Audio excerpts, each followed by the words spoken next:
Welcome to That's So Savvy, the podcast where we dive deep into the stories and journeys of remarkable business leaders. Join our host, Nancy Aichholz, a seasoned professional and experienced entrepreneur, on her mission to discover the recipe for business success. Welcome back, That's So Savvy listeners. We have a very fun episode today with another one of my great friends, somebody I just have so much respect for and love dearly. She's been a very important part of my life over the last, lots of years now, Mikelann. I can't remember when we started working together, but it's been a while. Her name is Mikelann Valtera. She is way out in Seattle, about as far from us as you can get without going to Alaska. So we have not yet met in person, but I feel like we know each other. She is a financial therapist, money coach, author, speaker. Really never thought before I met her about having a financial therapist, coach, but gosh, what a difference that made in how I approach the financial aspects of all my businesses, all our household, how I've been able to discuss money management with my children. It has been a fabulous, just an epiphany of wrapping my head around money and finances. And now I love working with my money. It's very fun. Before we get into everything you've done, how you've gotten where you are, all the books you've written, all the things you've done, one really important thing about Mikelann that everybody needs to know, and we want to know more about, is that she spends her free time doing Argentine Tango dancing. And I feel so smart because I've recently learned that the difference between Argentine Tango and any other kind of tango is the other is ballroom. And that's very different from what Mikelann and her partner do. So, Mikelann. Hello from Seattle. I know, isn't it fun and wild that we can all work together remotely nowadays? And it's like, I've never been, actually, that's not true. I have been to Cincinnati a million years ago. But the Argentine Tango is huge, huge, huge, huge. It's social dancing. Most people that dance tango are doing Argentine Tango, but there is ballroom tango that is done for people that do many other ballroom dances as well. They look different. They're danced different. The steps are a little bit different. But when you go out to socialize in social dancing, usually it's Argentine Tango. And oh my gosh, Nancy, it is so fun. It's crazy. I think you know this. I met my husband at a tango house party of all crazy, funny things. Oh, that's perfect, where we though. met. That's perfect. So now he now is your dance partner, but did you have a different dance partner then? I did. Yeah. I mean, in tango, yeah. Oh, the long history of tango. But in tango, you do trade partners. You don't dance necessarily with the same person the entire night, unless you want to. You can obviously do anything you want. But I had different dance partners, and he had different dance partners. And I came into tango single. I mean, I wasn't married at the time, and it was just wonderful to learn this really complicated and fun, crazy dance. And as I like to tell people, it's not our day job. Robert was at Microsoft for a couple decades, right? So we didn't quit our day jobs to dance tango. But oh my gosh, it is so fun to do as a couple, as you can imagine. What a great thing to do as a couple. And for those of you, obviously, our podcast listeners can't see you, but Mikelann is in great shape. She's very trim. And I think we should probably all be doing the tango because it certainly has helped her along the way. But so were you a dancer of other types of dance before that? How did you actually just find tango? Oh, I wasn't. I am such a nerd. I mean, I was the speech and debate kid, right? I mean, I was not. I mean, certainly I did, yoga classes and tried to keep fit and, this, that, and the other thing. But I didn't actually find dancing until my mid-40s. It's actually the same thing with Robert. He's way more athletic. He was a national gymnast in college. Really? Not a dancer, though. That's kind of on the same wavelength. Oh, he's way more athletic than I am. Oh, my goodness. Yeah, for sure. For sure. Does he do backflips around the house? Actually, yeah. No. crazy. He can do handstands. I mean, it's insane. That's how great. flexible that man is. So, but yeah, it's fun. I always think that I should forget my professional photos for money coaching. I should just put our dance photos instead. It's Why more not? entertaining. Why not? Yeah. Oh, that's great. That's So Savvy podcast is supported by wonderful listeners like you. If you would like to hear more of our podcast and be more involved, please go to patreon.com, patreon.com, and you can donate as little as $5 a month or as much as you'd like to support that So Savvy podcast. If you'd like to advertise and reach our rapidly growing audience, please email us at that's so savvy pod, P-O-D, at gmail.com. That's so savvy pod at gmail.com. Thank you for listening. Thank you for your support. And we look forward to bringing That's So Savvy podcast to you for a very long time in the future.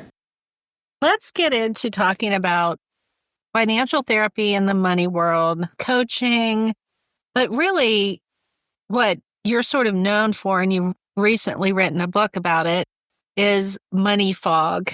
And your new book, well, not really new. It's a couple years old now, but it's out there. October 23. Yeah. Mm-hmm. So Rise Above the Money Fog. When we first started working together, I don't know, X number of years ago, that was something that was super helpful to me because I just felt like understand finance really well. I have a good business mind, but when it came to just the day-to-day management of all these different entities that I was dealing with, that it just felt out of control and that I didn't have a system that worked very effectively. And that's where enter Mikelann, who changed my life. So let's talk about what you do and why you do it. Well, so I'll give people a tiny bit of a background. It used to be, Nancy, that people could either see a financial planner and look at investments, a credit counselor, perhaps, if they were struggling with debt. The reality is most Americans have both. We want to build net worth. We don't want to go into debt. And neither of those professions is particularly good at dealing with the emotional side of money, or for that matter, the nitty gritty around money, the daily in and out. And what I found is the number one thing that people would call me for is they would say, I'm tired of not feeling totally in control of my money. And it might be their small business. It might be their personal finances, but they described being in a money fog where they were vague over, did they know where all their money went? Did they know how much money they needed to earn? Did they know where their money was going? Did they know how much money they actually spent? So they knew what they needed to earn, right?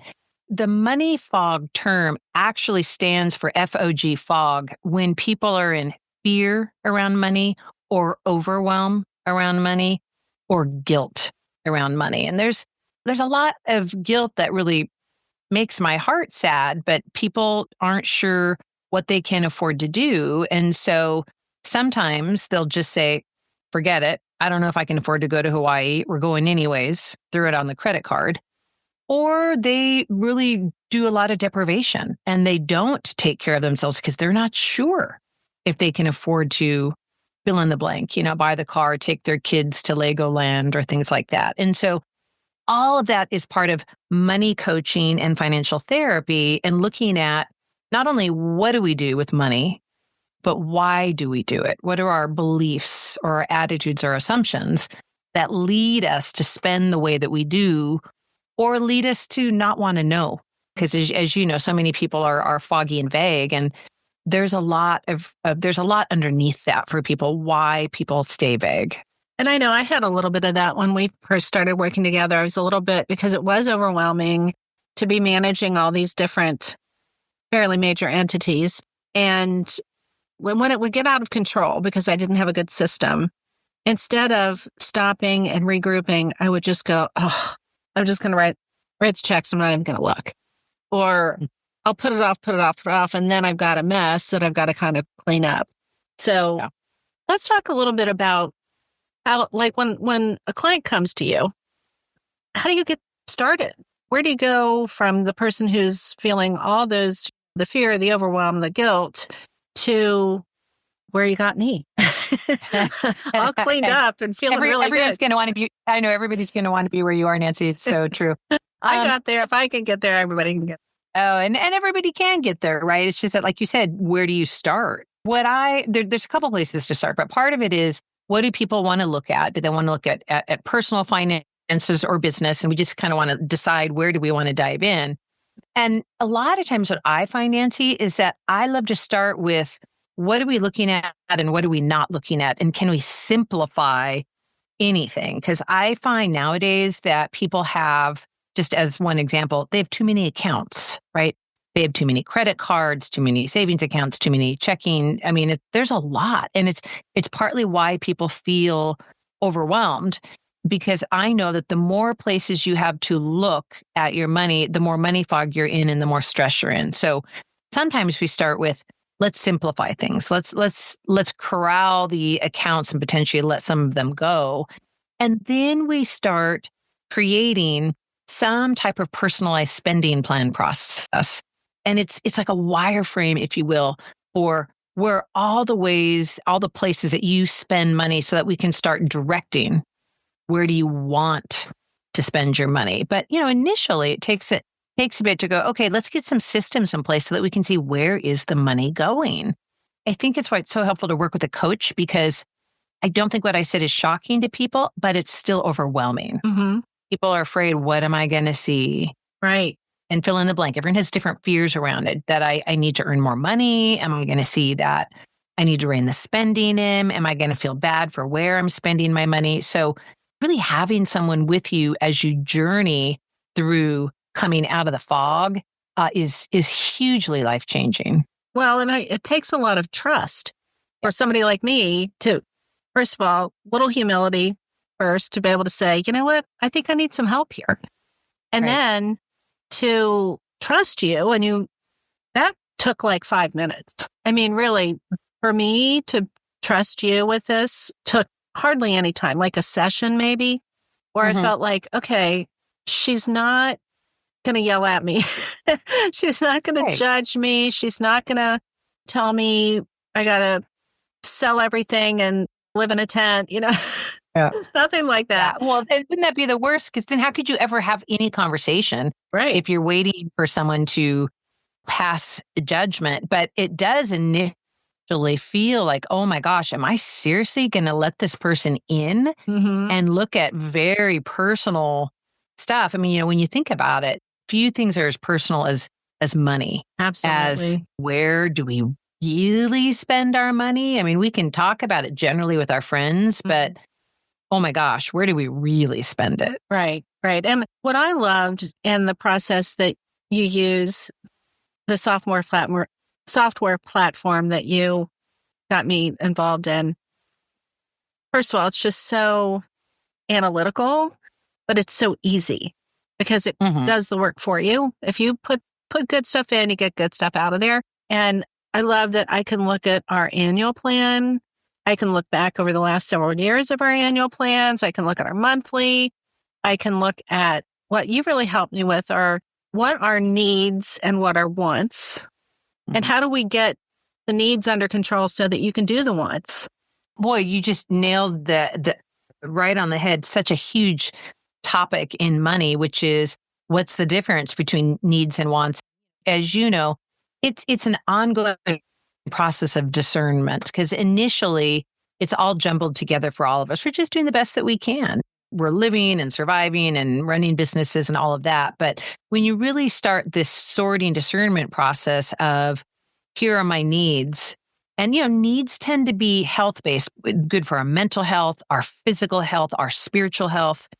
Wants are nice to have, right? Wants would be lovely. And I want people to have all their wants as well, but it helps to begin to separate them so that the money goes first to your needs and then to your wants. It's a great sorting, if you will, to say, okay, let's make sure my needs are covered first, because it is really about taking care of myself. I love that. And that, speaking from experience, was just, it was like a weight was lifted when I could see that I could And maybe there were some things I thought were needs that really weren't. And that opened up the opportunity to do some of these wants. And I would say now, and I think it also kind of helped me determine I don't have to want all these things or like the priorities of what you want, which then made it easier to attain the things that I really wanted because we talked about what are my values and what's really important in my life. And it shows up in your money, right? It shows up in your money. And yeah, I bet a lot of your listeners have heard, if you want to know what someone values, look at their checkbook, which is kind of an old fashioned notion, but it hasn't changed. If you want to know what someone values, look at their bank account, look at their credit card statement. And when we're looking at what gives you long-term versus short-term satisfaction, well, that's an interesting question to ask right there, right? Yeah. Or needs question, what's the real need underneath wanting to take a vacation to Hawaii, right? And are there other ways to meet the need? Because needs are really important. People tend to throw money at needs without really analyzing it. But the truth is, you may need time off. Mm-hmm. You may need some nourishing time away with your beloved. You might truly need some of that, but there's different ways to satisfy the need.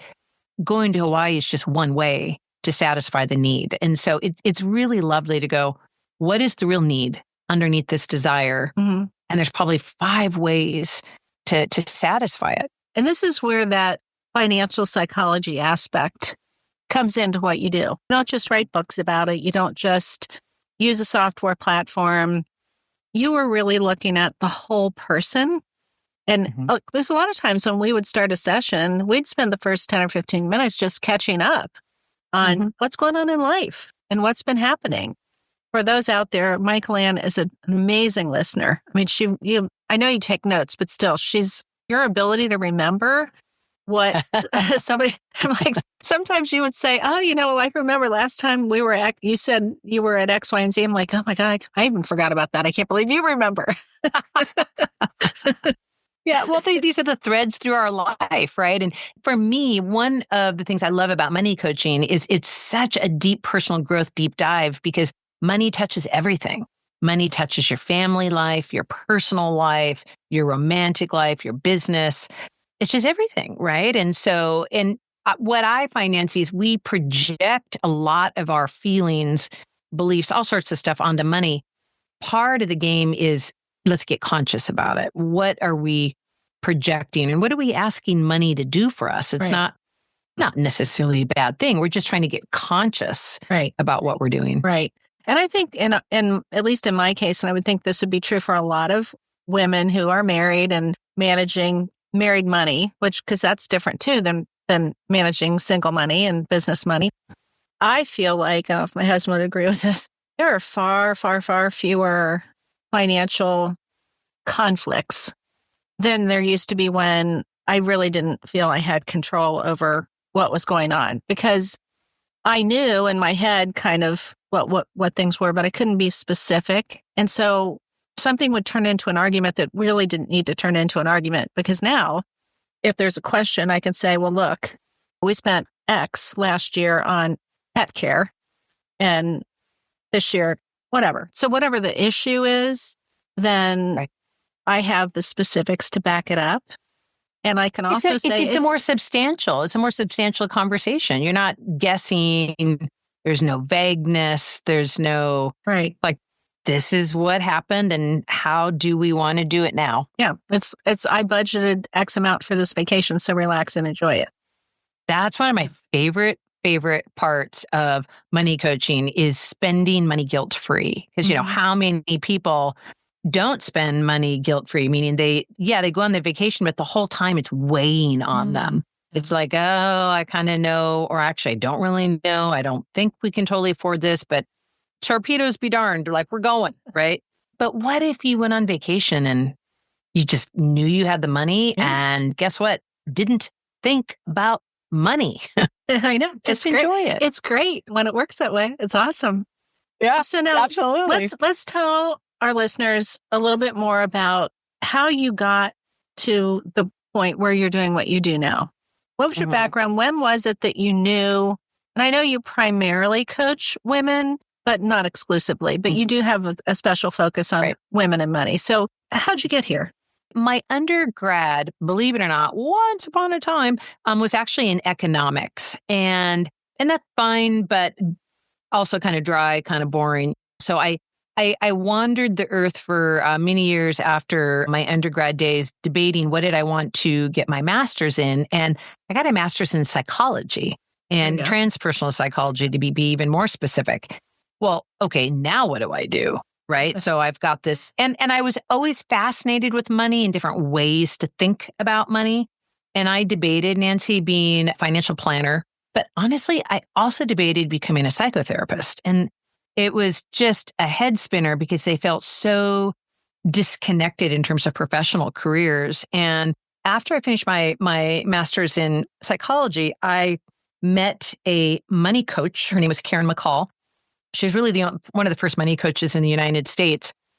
And my head exploded. I had never met someone who had combined these fields of what we now call the psychology of money and a lot of personal finance and things like that.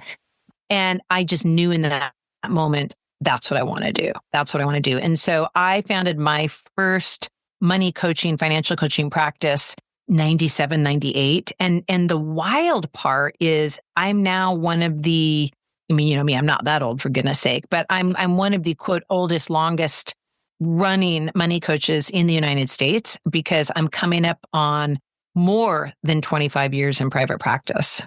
The field is pretty relatively new. There are plenty of new money coaches. Some people still haven't even heard of the field. I think I'm coming up on closer to 30 years. It's crazy. Isn't it amazing all we've done when we're all only 35? It's incredible. Exactly, right? Here I am, tango dancing away. I can't possibly be a professional in my field for 30 years. Oh, I know. In my head, I'm still 35. I don't think I'm ever going to stop. Yeah, I'll be 102 and still totally. thinking I'm 35. I think that's a great That's mindset. the fun thing in tango, that the sort of joke is there is no age in tango. Like age does not exist. It's all over the place. And all you care about is, do you want to dance and can you dance? And it doesn't really matter how old you are. And not stepping on people's feet. Right. Or tripping and falling. Yeah, exactly. Well, I love the shoes and the clothes. Oh my gosh. It's so fun. It's so fun. The other thing that I write about that kind of connects all this tango and money is I obviously have this hobby that I love. And I always say to my clients, what's your tango? Meaning, what do you want to protect? What do you want to make sure that you've got discretionary money? Because we all know that we've got to deal with debt and save for retirement and all that good stuff that everybody's going to talk about. But the problem, Nancy, is that the reason that stuff isn't inspiring is it's either about the past, debt, or it's about the future, saving money, retirement. Well, we don't live in the past or the future. We live right now. And so how do you use money to enjoy your best life right now? And so that's about what is important to you and what do you want to protect and where's your joy? And how do we make sure you have more of what brings you happiness? Oh, I love that. Because we do live in the present. It's the only moment we have, really. We're not promised a tomorrow. And yesterday's too late. Can't fix that. That's awesome. Nope, exactly true. Yeah. So for our listeners, if they would like to get to know you and determine if they would like to work one-on-one with you, what's the first step? Yeah, thank you for that. So what I would recommend is that, I mean, as you mentioned, I obviously live in the Pacific Northwest, but my clients are like you. They live all over the United States. So I would send them to seattlemoneycoach.com, do two things. One is I would subscribe to the newsletter because I do a once-a-year retreat where people fly in and just wonderful things that people want to be aware of, or just a once-a-month conscious money thought. Obviously, I'm a writer, right? So I love to write conscious money thought. What's your tango is probably the next article.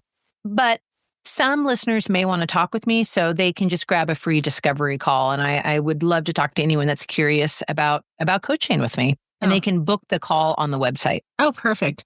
And if you out there are listening and you even think you might want some help with some financial literacy, some financial just support, guidance, 100% get on a discovery call and just see what to see what you think, because you have all kinds of different packages. There's long-term commitments or short-term commitments. You were very good at targeting right in on what the angst is and how to fix that angst. So if you're out there angsting around about money, Mikelann is your gal. So I think our time is starting to wrap up a little bit, but I always like to ask some other fun questions along with how'd you get into tango dancing and does your husband do backflips around the house? What else is there? We've hit it all, yeah. Right. I mean, what a life. But it's a good life. But my two favorite questions are, what's your favorite current life hack, if you have one? Or if tonight you go to sleep, you wake up tomorrow and you're someplace else, anywhere in the world, where would that be and why?